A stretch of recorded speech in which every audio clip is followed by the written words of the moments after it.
Greetings, love tubers. Lots to discuss today. A little bit about me. I normally don't talk about myself a lot.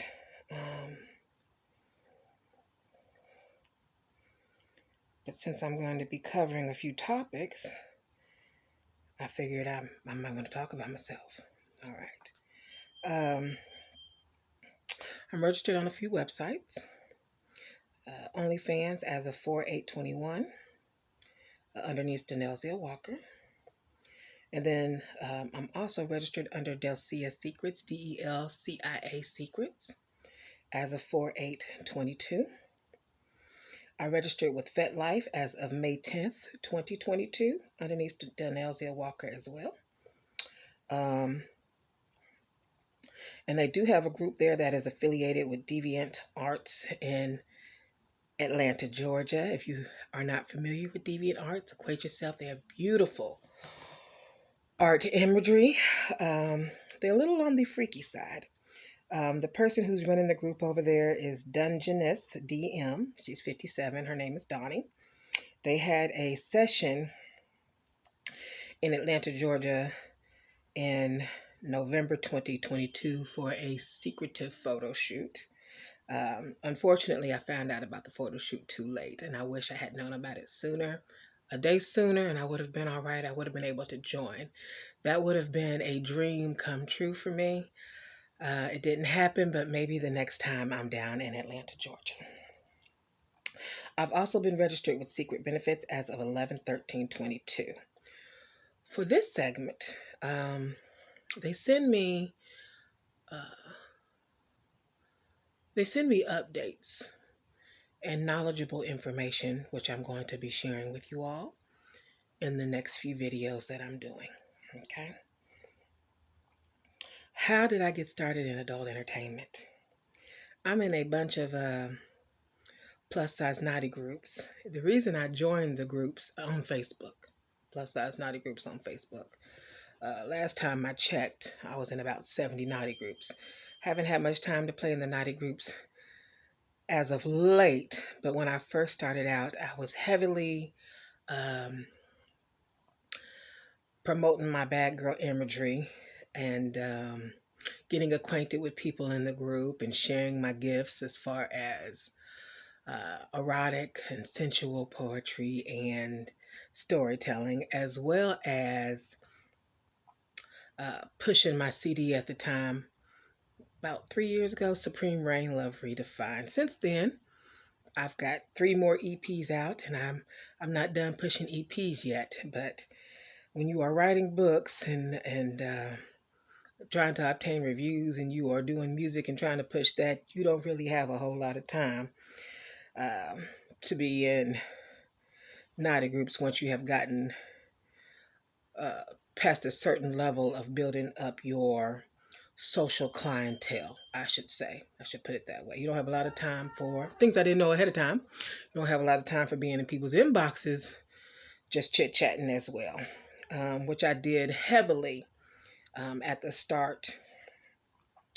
I was hiring people to help answer messages, and then after that, I was getting bots to help answer messages, and then sometimes wasn't no bots because the bots wasn't working, but that's a whole different story. So I started in the naughty group. I was going through some financial distress at the time. I was working 3 jobs, and one of the guys in the main group that I affiliated with, called Wet Dreams on Facebook, has huge popularity and quite vast in regards to the number of members. So if you didn't know there was naughty groups on Facebook, baby, and you a big girl, all the groups are for plus size girls. Mainly tailored towards plus size women, and that's what they want. They're not looking for anyone particularly skinny. There are a couple of groups I'm in that don't care about what size you are, skinny, in between, chubby. So I'm in a couple of those as well, and I have listed them on my YouTube and some of the videos that I have done. All right, let's see here. Oh, and the group Wet Dreams is created by Mr. Andre. I did just apply for Playboy modeling. I don't know if I'm going to get it or not. Either way it goes, I'm going to be fine. But I thought that would be a good connection, especially since I am in the lingerie creation business as far as designing and getting started. But if I do, I think that'll be a good network. So wish me luck. But either way, I'm all right with the decision. So there weren't too many chocolate drops in there. I applied anyway. Whatever. How did I get into former escorting? Because I haven't done any, well, escorting in a moment. Considering what you consider a moment. But it started when I went to go get my hair done on October 15th. October 14th is when I went to go get my hair done. I was headed down to Sacred Sexuality on October 15th of last year to go showcase the few pieces that I did have for lingerie. The Sacred Sexuality was retreat was being held by Reverend Valerie Love. She was like, "Girl, bring your pieces down. We want to look at them." That AM before leaving, my car battery died. And it was only a 1 day event, so I did not make it, unfortunately.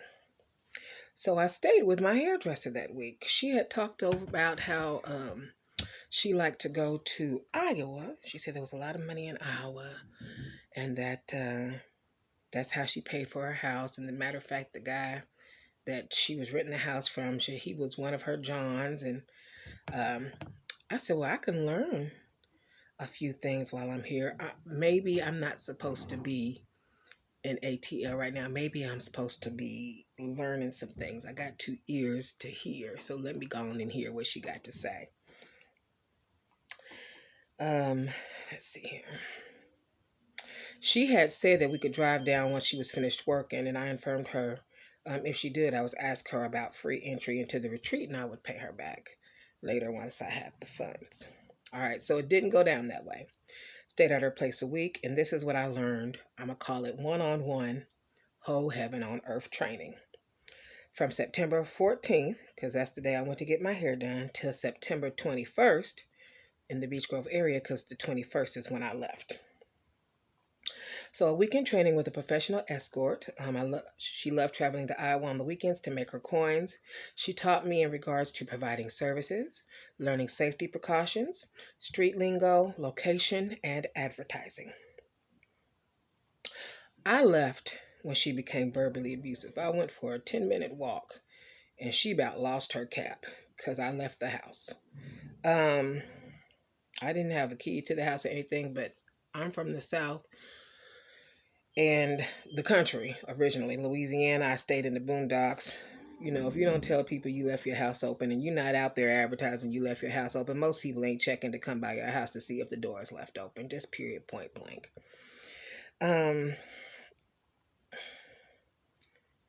Right or wrong, that's not why I'm doing this video.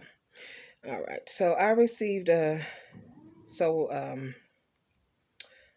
didn't wait for an apology. I did apologize. I said, I'm sorry you're uncomfortable with that. I didn't wait and say, let's talk about it and work it out. I didn't say anything. I packed what little bit I remembered and had there, and whatever was left, so be it. I don't deal with certain things. That would be one of them. I received a call an hour later stating I had her charger. Her uncle called. And you know what? I did. I had her charger. I accidentally took it. But ma'am, I called a ride. I called a tow truck. I found a place to stay in an hour. Plus, you cussed my mama out over the phone. You're not getting that charger back. And the items I left there, they cost more than a $2 charger. I left my Yimiya wand, horsetail wand, and I also left one of my fox fur coats. Okay, beautiful coat. Sell it, get you a new charger. Have your uncle buy one that you just picked up in Chi-Town to loan you one. Our friendship is over. again, I don't do in verbal abuse. Block, I know how to use. One thing being in the entertainment section of things and getting to know people, you learn how to use a block button real fast. Um, oh yeah, I'm not putting up with that today. Block. Oh, you talked crazy to me. That's not my name. Block. You've got a problem with this and that. I don't have time. I'm protecting my energy and myself, my space. Block. Block button. Strong, baby. Um, so I did leave for ATL Halloween weekend. Yes, honey, I partied in ATL for Halloween. Mom helped me with the travel costs. Pop helped with the battery. And although sacred sexuality was over, I still needed to post up artwork in storage to sell and clubs to check out for touring services in ATL that I had set up on my website. I had already set up a website for my birthday. I wanted to do travel tours, naughty tours in ATL. I figured that that would be a good way to get to know the higher ups at the club for events, for when I was ready to perform at events. And then also, once the lingerie line was complete as a whole, um, I would find out my market as far as who I would be marketing to. So, I was positioning myself. All right. So, I do have, there were 4 regular clubs I visited and 3 strip clubs I had decided to put on the naughty tours list. I had rolled out one of the strip clubs, and then when I did get down there, I had talked with someone about swingers clubs to visit them as well to see about getting into know with people there as well. I love the strippers. All right, by the time I got down there and paid the storage bill and travel bill, there was not enough left for a hotel room. I slept that first night behind a fabric building and then changed locations to Walmart underneath the trees by a trash can that was a little ways away. I started setting up appointments right then. The next night, not the next night, later on. Well, before I went to sit down at the Walmart after my space had gotten known because I had did my first session, that's when I went to the Walmart parking lot over by the trash can. Okay, underneath the shade trees, away from the cameras. I was like, let me schedule some more sessions. When I was finished, I finally went and got me a motel room. Okay. All right, let's see. My entire trip down south was funded by the 304, except 2 days.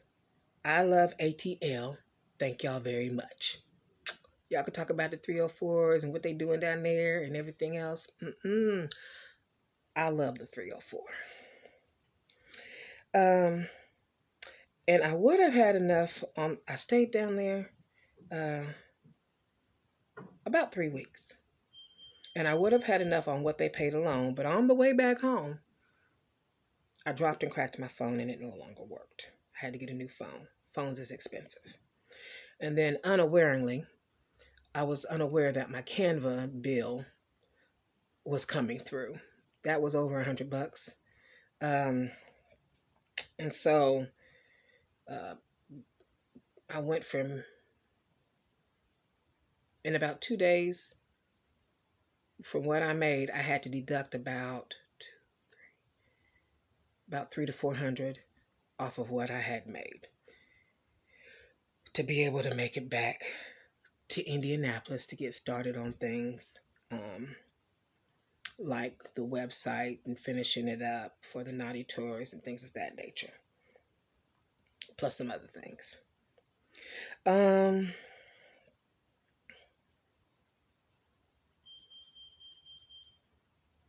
So there are some things I'm going to discuss in the upcoming videos about what I learned. Okay, pros, cons of doing escort work. You'll get to learn what I call the kinctionary.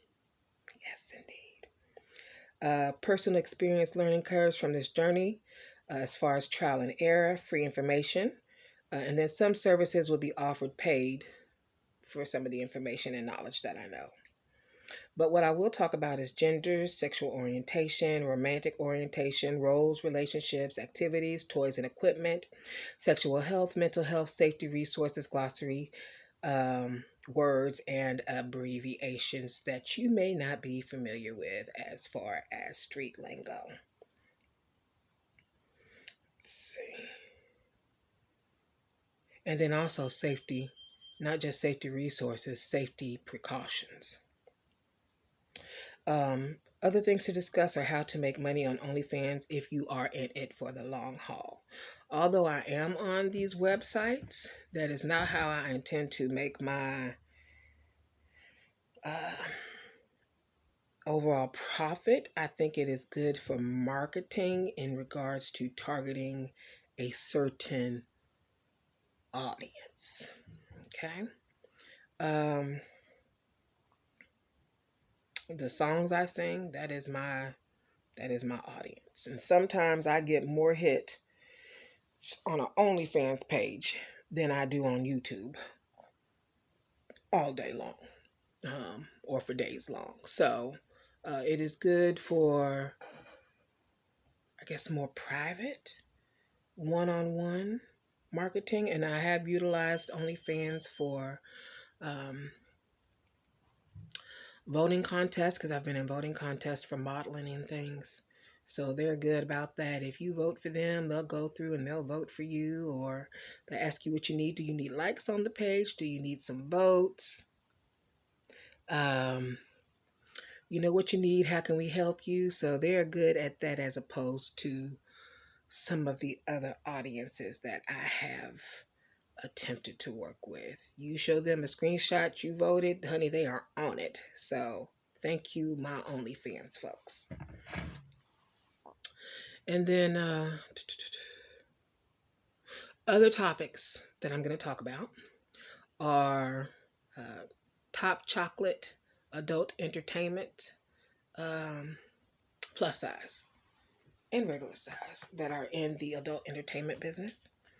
And then regular size plus models, or chocolate plus size models, mainly, that are in the music industry, or are an actress or a model in general that do not do adult entertainment. So that's what these next few videos are going to focus on. I hope you like and enjoy. If you want to book a session to learn more than what I teach in these videos, please feel free to do so. I will put the consultation link down below in the comment section. Let's have some fun, shall we?